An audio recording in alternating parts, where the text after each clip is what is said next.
그날 저는 집에서 나와야 했습니다. 제가 살던 집이었는데 말입니다.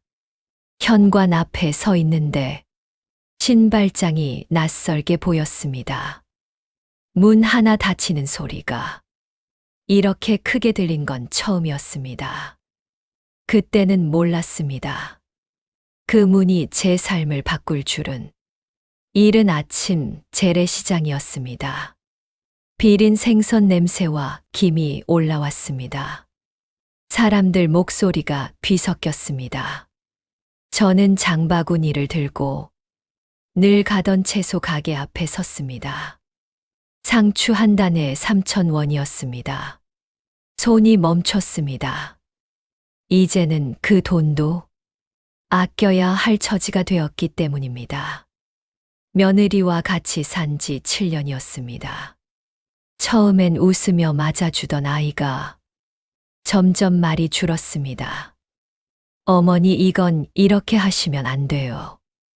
그 말이 하루에 3번씩 늘었습니다. 아들은 회사에서 늦게 들어왔습니다. 저는 밥을 차려놓고 기다렸습니다. 식탁 위 김이 식어갈 때쯤 문이 열리곤 했습니다. 아버지는 왜 안 계세요? 며느리가 물었습니다. 먼저 가셨지. 저는 그렇게 답했습니다. 그날 이후 저는 더 말을 아끼게 됐습니다. 며느리는 점점 바빠졌습니다. 아이를 저에게 맡기는 날이 많았습니다. 손주를 엎고 허리가 휘어질 때도 있었습니다. 그래도 저는 웃었습니다. 이 집에서 버텨야 했으니까요. 어느 날 저녁이었습니다. 국이 식탁에 놓여 있었고 밥솥에서 김이 올라왔습니다. 며느리가 말했습니다. 어머니, 솔직히 말씀드릴게요. 그 순간 숟가락이 멈췄습니다. 손끝이 미세하게 떨렸습니다. 이제 따로 사시는 게 좋을 것 같아요. 그 말은 조용했지만 방 안 공기가 무너졌습니다. 저는 아무 말도 못했습니다. 입안이 말라붙었습니다. 아들은 고개를 숙이고 있었습니다. 젓가락을 만지작거리기만 했습니다. 저는 그날 밤 방에 누워 천장을 봤습니다. 형광등 불빛이 희미하게 흔들렸습니다. 벽지가 낡은 게 눈에 들어왔습니다. 그 집은 제 돈으로 산 집이었습니다. 퇴직금 1억 2천을 넣었던 집입니다. 그런데 저는 그 집에서 밀려나고 있었습니다. 속이 끓어올랐습니다. 가슴이 답답하게 막혔습니다. 왜 내가 나가야 하나? 왜 내가 참고 살아야 하나? 하지만 말하지 못했습니다. 그 집에는 제 자리가 없었습니다. 편지처럼 남기고 싶었습니다. 나는 여기까지였다고. 그렇게 밤이 깊어갔습니다. 그날의 침묵은 끝이 아니라 시작이었습니다. 진짜 이야기는 그 다음이었습니다. 다음 날 아침이었습니다. 가방 하나에 짐을 쌌습니다. 문 앞에 서 있었을 때 며느리가 말했습니다. 어머니, 죄송해요. 그래도 이렇게 하는 게 맞는 것 같아요. 저는 고개를 끄덕였습니다. 그래, 알았다. 밖으로 나왔습니다. 찬 공기가 얼굴을 때렸습니다. 코끝이 시렸습니다. 숨이 길게 나왔습니다.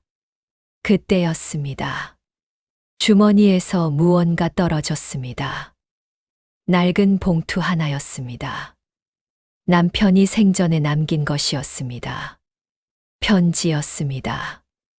바람이 불었습니다. 봉투가 바닥에서 살짝 떨렸습니다. 손으로 집어들었습니다. 종이가 눅눅하게 느껴졌습니다. 골목 끝에서 차가 지나가는 소리가 났습니다. 편지를 펼쳤습니다.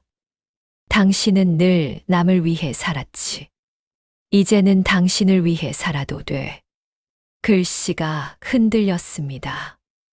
눈물이 번졌습니다. 그 순간 전화가 울렸습니다. 낯선 번호였습니다. 여보세요. 여기 주민센터인데요. 어르신 긴급 주거 지원 대상이 되셨어요. 그 말을 듣는 순간 숨이 멎는 줄 알았습니다. 저는 길가에 앉았습니다. 차가운 바닥이 느껴졌습니다. 손이 떨렸습니다. 가슴이 요동쳤습니다. 그때 처음으로 생각했습니다. 나는 어디로 가야 하지? 여러분이라면 어땠을까요?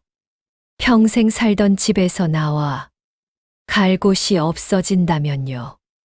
그날은 유난히 바람이 샜습니다. 비닐이 바닥에서 날렸습니다. 머리가 멍해졌습니다. 눈앞이 흐릿해졌습니다. 하지만 편지를 다시 펼쳤습니다. 그 글씨가 제 손을 붙잡고 있었습니다. 그날 저는 절에 갔습니다. 마루가 차갑게 느껴졌습니다. 나무 향이 코끝에 닿았습니다. 벽에 적힌 글이 보였습니다. 자등명, 법등명, 자등명, 법등명. 자신을 등불로 삼고 법을 등불로 삼아라. 남에게 기대지 말고 내 안에서 길을 찾으라는 뜻입니다. 누군가 나를 지켜주길 기다리는 생각. 그것이 고통의 시작이라는 말입니다. 그 순간 가슴이 쿵 내려앉았습니다. 그 말이 제 이야기 같았습니다. 편지처럼 마음에 적었습니다. 이제는 나를 위해 살겠다고. 처음에는 두려웠습니다. 혼자 밥을 먹는 게 낯설었습니다. 젓가락 소리가 크게 들렸습니다. 방 안이 너무 조용했습니다. 하지만 어느 순간 숨이 편해졌습니다. 눈치 보지 않아도 되는 하루가 이렇게 가벼울 줄 몰랐습니다. 다음 날 저는 시장에 다시 갔습니다. 상추를 샀습니다. 천천히 걸었습니다. 햇빛이 따뜻했습니다. 발걸음이 가벼웠습니다. 이제 저는 압니다. 내 삶은 내가 살아야 한다는 것을. 작은 것 하나라도 내 손으로 선택하는 것이 중요하다는 것을. 편지 한 장이 저를 살렸습니다. 누군가의 말이 아니라 내 마음의 소리를 듣게 했습니다. 이제 저는 오늘을 삽니다. 지금입니다. 당신은 지금 누구를 위해 살고 있나요? 혹시 자신을 잊고 살고 있진 않나요? 당신의 이야기를 댓글로 남겨주세요. 구독과 알림 설정으로 함께 해주세요.